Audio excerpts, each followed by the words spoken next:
everyone, I'm Coral. Welcome back to my channel. I'm here today with a short and sweet spoiler-free review of a book I, surprise, surprise, really loved. This is a new release. It came out at the very beginning of February. It's called Good Neighbors by Sarah Langan. Now, this is a thriller, so I don't want to get into too much of like the twists and turns that happen, because I really think the way that this story plays out is so fun to read. This is the story of a really kind of small neighborhood. It seems kind of insular, like there aren't very many houses around this area except for the people who live on like this little crescent street, and across the street from these houses is like a really big park. This neighborhood, I'd say, is probably upper middle class. People who can afford some luxuries. They can afford to send their kids to fancy schools. They can afford to go on vacation, have their kids go to summer camp, things like that. And when a family of transplants from Brooklyn, New York move into this small Long Island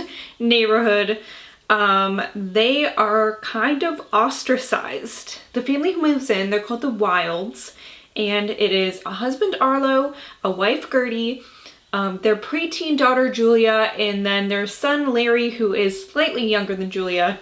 Arlo is an ex-frontman from a band called Fred Savage's Revenge. He is an ex-drug user, he's had addiction issues, and he's kind of like a rough, loud guy. He has tattoos, he's just not like the other men on this block. And neither is his wife Gertie, who formerly did beauty pageants and has kind of really a sad history, actually. Both of them do, with abuse from their parents. But they're really trying hard with their little family. Julia's a pretty typical preteen. She just wants to hang out with her friends, and she really loves her little brother, Larry, who is... We never really know what Larry's problem is. They think he maybe is autistic, although they talk in the book about having him tested and the test coming back negative, but he just doesn't react in a typical way.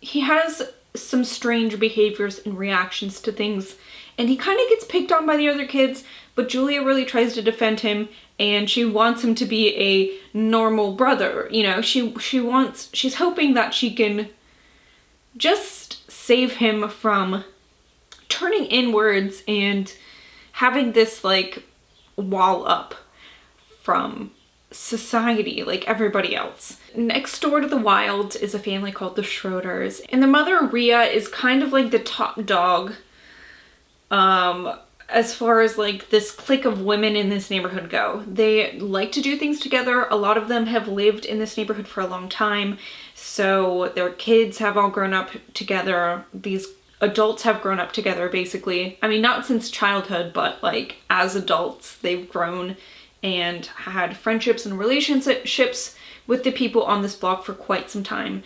And really the other neighbors on this street kind of ostracize the Wilds. Like I said, the Wilds are not like a typical family in this neighborhood. They're kind of messy. Gertie isn't a great housewife. Arlo, like I said, he's loud. He smokes on the front porch. And Rhea Schroeder is really the only one to like reach out a hand and try to befriend the Wilds. One of Rhea's children, Shelly, who is about the same age as Julia Wild, they start a friendship, and there's sleepovers, and Gertie and Rhea like to get together and have a glass of wine on the front porch. And so it's really strange when suddenly Rhea Schroeder starts snubbing Gertie Wild. And Gertie really cannot understand why, what happened. She really tries to give Rhea the benefit of the doubt at first, and really things just get really intense. And Rhea is kind of bullying Gertie, and Gertie does not know how to react to this. She does not know what she could have done. It's really sad. So around the time of this weird thing happening in Gertie and Rhea's friendship, this sinkhole opens up in the park across the street from the houses. and it starts spewing this stuff called bitumen, which is basically like wet asphalt. Like it's this tarry, oily substance, and the city starts to like cover the sinkhole, but it takes them a long time to do this, like days and days. So they cover it up with like particle board, but it's not like filled up, it's not really properly covered, and the kids in the neighborhood kind of start messing around with it. And one day, Shelley Schroeder, Julia Wilde's best friend, falls into the sinkhole.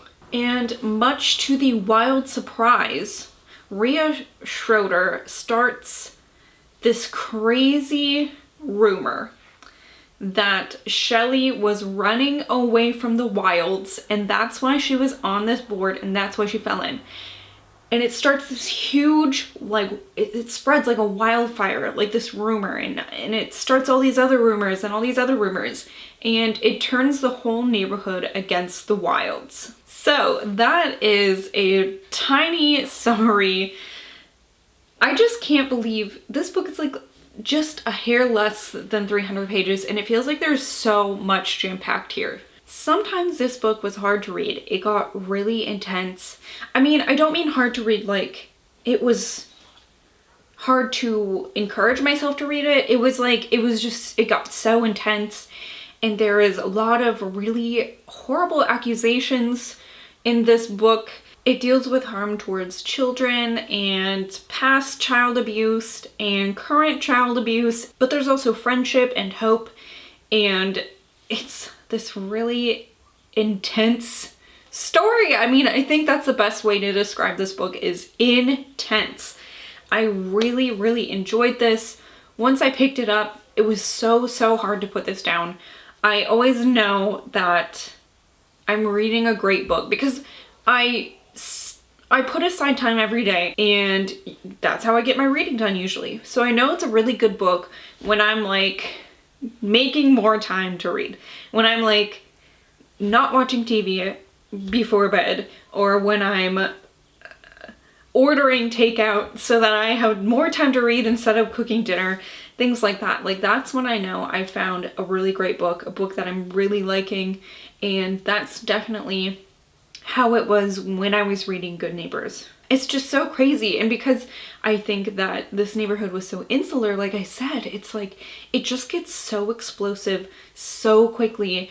Some parts maybe were over the top. I don't think that this would likely happen in most neighborhoods. I don't think I think some of it was purposely absurd.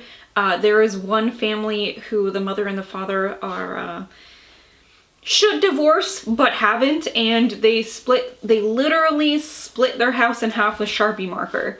And there's like this stuff that's seeping up from the sinkhole, like I said, and it's like, first it's around the sinkhole, and then it's like the whole park, and then it's like across the street, and then it's like up to people's houses, and then it's like people are tracking it in, and like all their furniture is covered in it, and like their kids are rolling around in it outside, and it's like kind of weird.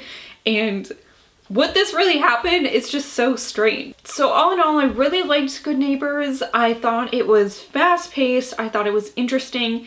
The characters were somehow like relatable and unlikable, and also endearing at the same time. I really came to love the Wilde family.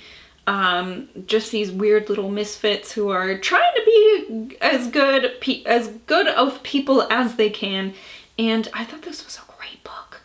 I really think that this is worth picking up if you are interested in a book that involves a neighborhood going crazy and turning on each other.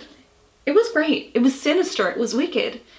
It was grim, and it doesn't have a happy ending. So that, once again, Good Neighbors by Sarah Langan. Newly released February 2021. I hope you guys pick it up. I really enjoyed this one. Let me know if or when, or if you did read it. I'd love to know if you also enjoyed it, or if you didn't. I mean, not every book is for every person, but that's all I have for you today. Thank you guys so much for watching. I will have a link in my description for my bookshop.org affiliate link if you'd care to pick this up from bookshop.org.